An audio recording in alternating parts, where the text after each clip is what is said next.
Bismillahirrahmanirrahim. Assalamualaikum warahmatullahi wabarakatuh. Halo teman-teman semua.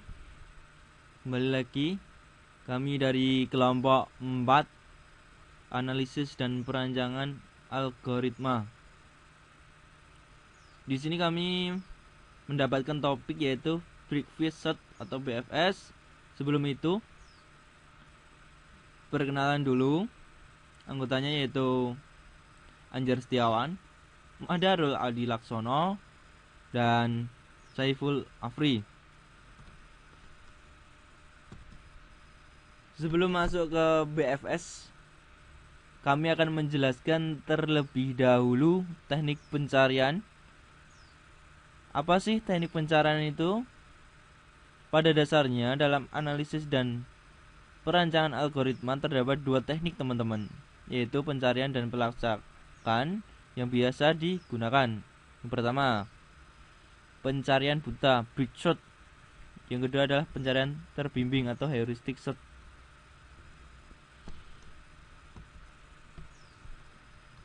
Pencarian buta atau blind shot itu pencarian tidak ada informasi awal yang digunakan dalam proses pencarian. Di sini tidak ada informasi awal pada saat mengunjungi atau pencarian atau node-nya itu teman-teman. Oke. Di sini kami akan membahas poin yang BFS. BFS tersendiri adalah pencarian yang dilakukan dengan mengunjungi tiap-tiap node secara sistematis pada setiap level hingga keadaan tujuan atau sampai ke goal jalan atau tujuan yang dikunjungi itu sampai ke titik terakhir atau jadi tujuannya teman-teman. Penelusuran dilakukan dengan mengunjungi node-node pada level yang sama hingga ditemukan goal state. Ini mengunjungi node-node berarti mengunjungi titik-titik pada level yang sama hingga ditemukan goal set atau tujuannya teman-teman. Ini ada aturannya juga. Semua node pada level n akan dikunjungi terlebih dahulu sebelum n plus 1. Kemudian mulai dari akar terus ke level 1 dari kiri ke kanan, kemudian ke level selanjutnya hingga solusi ditemukan.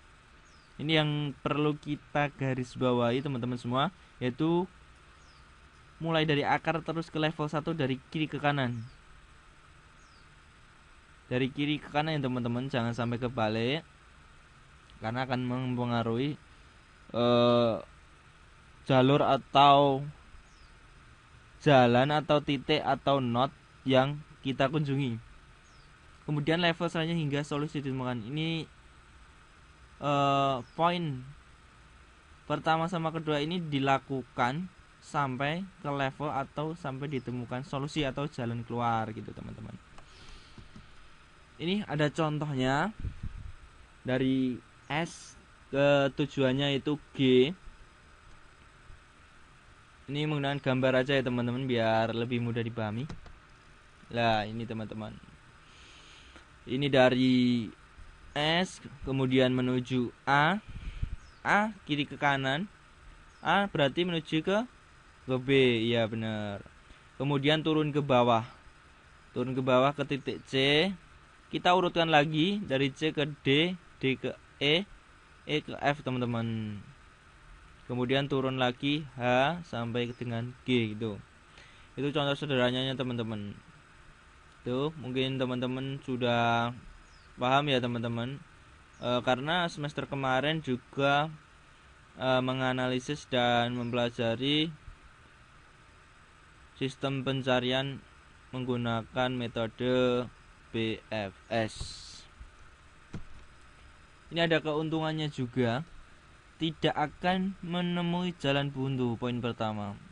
Poin kedua yaitu menjamin ditemukannya solusi atau jalan keluar jika solusinya memang ada gitu teman-teman. 3. Jika ada satu solusi maka request akan menemukannya.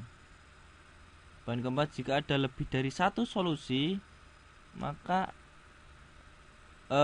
minimum akan ditemukan. Berarti mencari jalan yang minim, maksudnya yang terkecil, yang terpendek dari solusi jika lebih dari satu gitu. Kesimpulannya ada komplit, secara global dan optimal. Di sini optimal maksudnya kita mengunjunginya secara sistematis dan terstruktur teman-teman. Tidak boleh loncat-loncat gitu. Ini ada kelemahannya juga, yaitu membutuhkan memori yang cukup banyak. Ya benar. Karena apa? Karena setiap penyimpanan semua note itu disimpan dalam satu pohon. Tuh, kedua membutuhkan waktu yang cukup lama. Ini juga berpengaruh ke dalam waktunya juga pada saat menguji atau untuk mendapatkan solusi pada level yang ke N.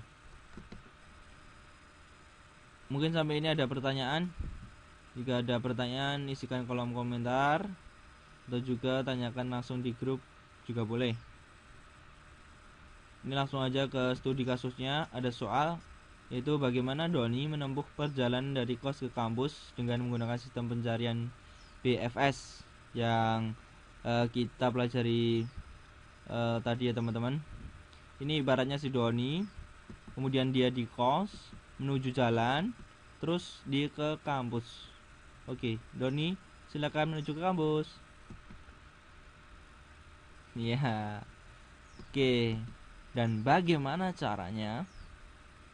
Oke, sini ya, sebelum ini saya akan memberikan gambaran sebuah apa itu, gambar pohon atau not pohon yang sederhana teman-teman, yang simpel dan sederhana, yang mungkin bisa mudah diterima dan dipahami oleh teman-teman semua. Oke, ini dari kos. Sebelum itu ini ada jalan ya teman, jalan A sampai G. Ini urutannya sesuai huruf abjad dan sesuai aturan yang telah kita bahas di atas tadi. Oke, langsung aja dari kos sampai jalan A, menuju jalan B, B menuju jalan C, C menuju jalan D, E, F sampai ke jalan G teman-teman. Itu dilalui secara sistematis atau mengunjunginya secara terarah ya teman-teman, nggak asal loncat-loncat gitu. B ini menggunakan aturan metode BFS, kemudian sampai ke kampus.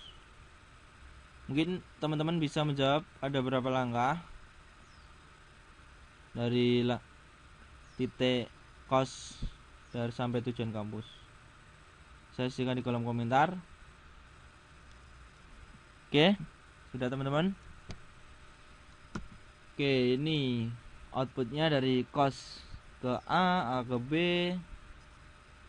kos ke A1, A ke B2, B ke C3, C ke D4, D ke E5, EF6, F ke G7, G kampus 8. Oke, berarti ini ada 8 langkah teman-teman.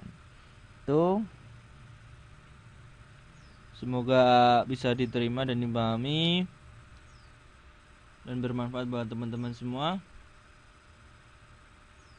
Terima kasih. Jika ada salah kata atau kurang, atau boleh minta kritik atau sarannya yang bersifat membangun buat teman-teman semua. Terima kasih. Kalau ada pertanyaan tanyakan aja, langsung aja. Oke, kirim salam. Wassalamualaikum warahmatullahi wabarakatuh.